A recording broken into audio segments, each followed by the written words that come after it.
Good morning students. Python series में और एक क्लास में आप लोग का स्वागत है स्टूडेंट्स।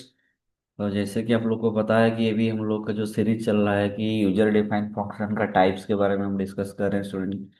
तो आज एक हम स्पेशल फंक्शन डिस्कस करेंगे स्टूडेंट, जिसका नाम है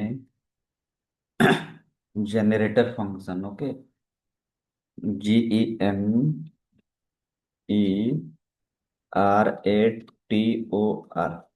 स्टूडेंट नाम से ही पता चल रहा है कि स्टूडेंट ये फंक्शन कुछ जनरेट करेगा। क्या जनरेट करके आपको देगा स्टूडेंट्स?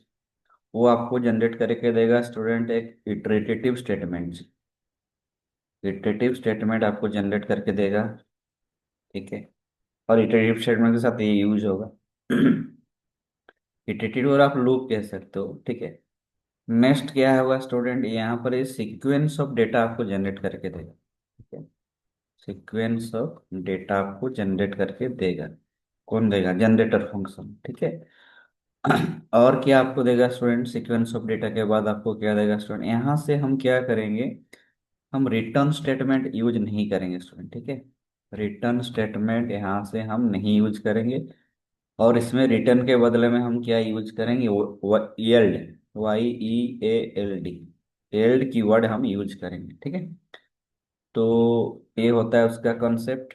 तो आइए हम एक एग्जांपल लेके उसका पहले सिंटैक्स देख लेते हैं स्टूडेंट्स, किस तरह आप इसको यूज करोगे प्रोग्राम के अंदर।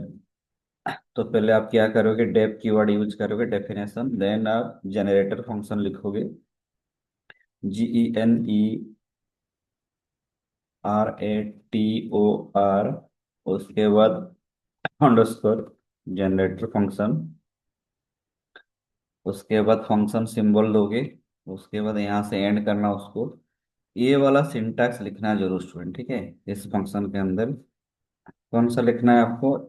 Yield keyword, yield, yield keyword. उसके बाद स्टूडेंट यहाँ से आपको वैल्यू देना है। ठीक है, तो चलिए एक प्रोग्राम करते हैं स्टूडेंट्स, फंक्शन जनरेटर का। और जनरेटर फंक्शन का आपको किस तरह आप एक सीक्वेंस डाटा जनरेट करके डायरेक्ट चेक करेंगे। तो मैं क्या करूँगा स्टूडेंट, यहाँ से हम्म, एक काम करता हूँ स्टूडेंट्स, यहाँ से मैं लिखूंगा डेफ कीवर्ड। उसके बाद कोई यूजर डिफाइंड फंक्शन मैं ले लेता हूँ, नंबर। उसके बाद जनरेटर।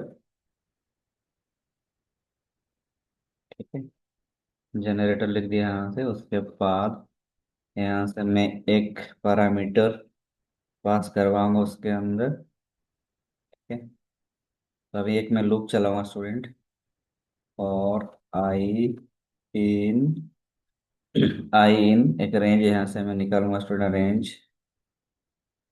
ठीक है, रेंज यहाँ से, रेंज के अंदर भी वही पैरामीटर मैं पास करवाऊंगा। तो यहाँ से रेंज फंक्शन का काम आपको पता है कि एक रेंज वैल्यू आपको क्रिएट करके देगा। उसके नीचे मैं जस्ट लिखूंगा कि student just yield I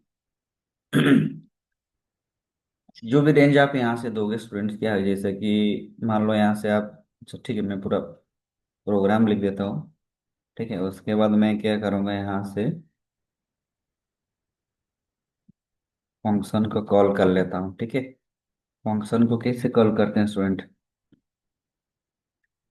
function को, अच्छा ठीक है, और एक वेरिएबल यहाँ से मैं ले रहा हूँ जो जनरेट करके जो आएगा वैल्यू ऊपर से, उसके लिए मैं जन एक वेरिएबल ले रहा हूँ। कोई वेरिएबल आप ले सकते हो, ऐसा कोई जरूर नहीं। तो यहाँ से मैं क्या करूँगा, जनरेटर फंक्शन को मैं कॉल करूँगा। ठीक है, ऊपर में फंक्शन नेम क्या है आप लोग का? नंबर जनरेटर, वही वाला यूजर डिफाइंड फंक्शन है। यहाँ से भी आप लिखोगे GENERATOR। ठीक है, और यहाँ से मैं एन के लिए एक वैल्यू पास करवाऊंगा, मान लो उसका है 5। ठीक है, तो यहाँ से क्या होगा स्टूडेंट, फिर से मेरे को यहाँ से आपका देखो, यील्ड आई मीन्स क्या करेगा स्टूडेंट, आपको एक रेंज वैल्यू निकल के फिर से आपको रिटर्न कर देगा इस फंक्शन को। फिर जाके वो वाला जो सीक्वेंस वाला वैल्यू आपका जनरेट, आपका क्या जन वेरिएबल के अंदर स्टोर हो जाएगा। तो यहाँ से तो एक ही तो वैल्यू रिटर्न नहीं कर रहा है ना, एक सीरीज ऑफ वैल्यू या सीक्वेंस ऑफ वैल्यू ऊपर से नीचे आपका रिटर्न कर रहा है। तो उसके लिए आप एक ही वेरिएबल के अंदर मल्टीपल वैल्यू रखोगे तो आपको लूप चलाना पड़ेगा। तो यहाँ से मैं क्या करूँगा, और एक लूप चलाऊंगा, फॉर और फिर से मैं क्या कर रहा हूँ, और एक इंडेक्स वेरिएबल ले रहा हूँ जिसका नाम है एम। उसके बाद इन मेरा सब रिजल्ट कहाँ पर स्टोर है, जेन वेरिएबल के अंदर, ठीक है। तो अगर अभी मैं प्रिंट करता हूँ स्टूडेंट्स, प्रिंट अगर मैं करूँगा किसमें, किसको प्रिंट करूँगा, एम को। तो यहाँ से देखिए स्टूडेंट्स, मेरा एक यहाँ से सीक्वेंस ऑफ डेटा या sequence of value, range of value यहाँ से आपको निकल के आपको दिया। कौन दिया, जनरेटर फंक्शन। तो इसमें कैसे काम करेगा, ध्यान से देखो स्टूडेंट। 5 जाएगा, पहले एन रिसीव करेगा।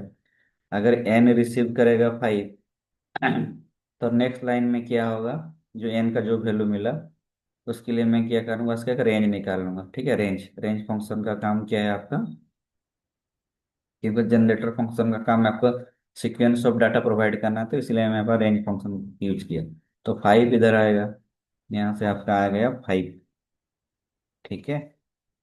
फिर अगर मैं उसको रेंज फंक्शन के अंदर यूज करूंगा तो रेंज फंक्शन का काम क्या है, यहाँ पर रेंज 5 आ गया। रेंज 5 मीन्स आपको क्या वैल्यू बताएगा, 0 1 2 3 4, ठीक है। ये आपको 4 वैल्यू जनरेट करके देगा, ठीक है।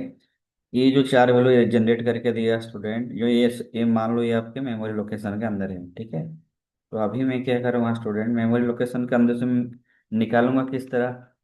उसके लिए मैं क्या करूँगा स्टूडेंट, एक इंडेक्स वेरिएबल आई को मेंबर कर दिया। तो आई क्या करेगा स्टूडेंट, आई का यहाँ इंडेक्स शुरू होगा आप लोग का, 0 से शुरू होगा, 0।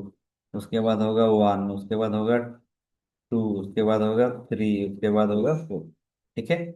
और एल्ड आई मीन स्टूडेंट्स आपका क्या है, एल्ड आई मीन्स यहाँ से आपका जिस तरह रिटर्न स्टेटमेंट जिस तरह है उसी तरह आपका काम करे। एल्ड आई मीन स्टूडेंट यहाँ आई का वैल्यू क्या होगा, आई का इंडेक्स वैल्यू 0, तो ये आपका 0, ये आपका इंडेक्स वैल्यू हो गया 0, और आपका उसके अंदर वैल्यू क्या है, 0, ठीक है। इंडेक्स वेरिएबल का वैल्यू का नेक्स्ट 1 2 3 4, तो ये जो ओरिजिनल वैल्यू है 0 1 2 3 4, ये क्या करेगा स्टूडेंट, रिटर्न करके देगा। किसको रिटर्न करके देगा, यहाँ आ जाएगा, रिटर्न करके यहाँ आ जाएगा आप लोग का 0 और 1 2 3 4 5, यहाँ आ जाएगा।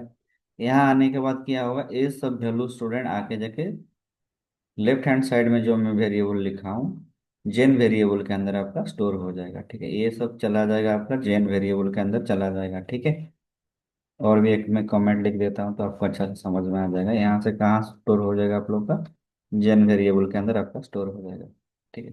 जेन वेरिएबल के अंदर क्या स्टोर होगा मेरे को बताइए। जेन वेरिएबल के अंदर आपका स्टोर होगा 0, जो रिटर्न करके आया ऊपर से वैल्यू, ठीक है। और जनरेटर फंक्शन जो प्रोड्यूस किया है वैल्यू 1 2 3 4 5, ठीक है। तो इसको मैं कमेंट कर देता हूँ स्टूडेंट्स।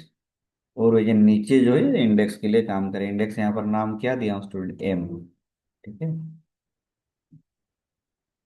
फिर से उसको मैं कमेंट कर देता हूँ, इसको थोड़ा मैं कर देता हूँ, ठीक है। अभी देखिए, तो जनरेटर फंक्शन यहाँ पर जेन वेरिएबल जो है उसके अंदर ये सब वैल्यू है, ये सब ऊपर में सब क्या है, वैल्यू है, ठीक है। और इस वैल्यू को कौन होल्ड किया है students, that is index variable, ठीक है। Index variable that is M hold किया है, ठीक है। तो जब एम का वैल्यू आपका 0 होगा, उसके अंदर वैल्यू क्या है, 0, 1 के अंदर वैल्यू 1 है, तो इसी हिसाब से जब प्रिंट यहाँ पर मैं एम करूँगा स्टूडेंट, पहले 0 इंडेक्स का वैल्यू प्रिंट होगा, 1 2 3 4 इस तरह मूवमेंट करेगा, ठीक है। तो यहाँ से स्टूडेंट्स लाइन नंबर 2, अच्छा, ये लाई, ये लाइन में आपका गलत क्यों दिखा रहा है students, in syntax error, syntax error, syntax error, YEELD, then I, अच्छा fix the code,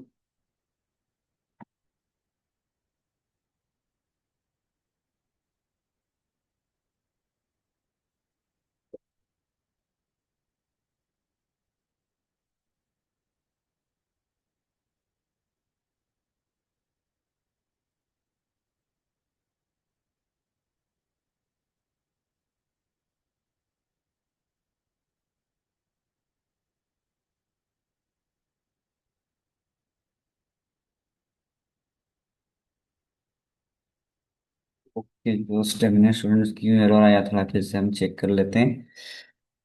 आपका लाइन नंबर 2 में बोला है कि invalid syntax, L I Y E E L D I L आई,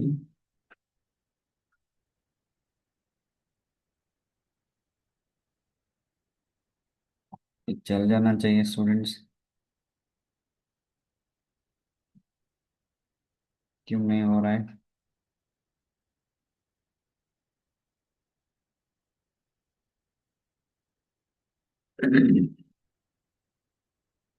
अच्छा, इसको मैं स्टूडेंट्स कमेंट नहीं किया हूँ, तो पाइथन उसको स्टूडेंट्स क्या करता है, पाइथन इसको आपको समझता है कि स्टूडेंट से क्या है,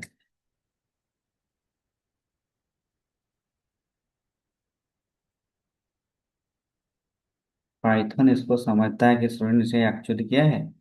इसको अगर मैं कमेंट नहीं करता हूँ स्टूडेंट, पाइथन इसको समझता है कि वो कोड है। ठीक है, प्रॉब्लम हुई है और कुछ नहीं है प्रॉब्लम। तो अभी मैं रन करूँगा स्टूडेंट, यहाँ से देखिए आपका, यहाँ से आपका पूरा आउटपुट आ गया फंक्शन जनरेटर का। ठीक है, तो इसी हिसाब से आप क्या करोगे स्टूडेंट, फंक्शन जनरेटर को आप यूज करोगे, कोई प्रॉब्लम नहीं है। ठीक है, तो आई होप कि स्टूडेंट इस क्लास में मैं आपको फंक्शन जनरेटर के बारे में कुछ आइडिया दिया। ठीक है, किस तरह फंक्शन जनरेटर काम करता है। ठीक है, तो आई होप कि इसे आप यूज कर सकते हो कोई और भी क्वेश्चन प्रैक्टिस करके। ठीक है, तो आई होप स्टूडेंट, ओके, फिर मिलेंगे और एक क्लास में। Till then, bye bye.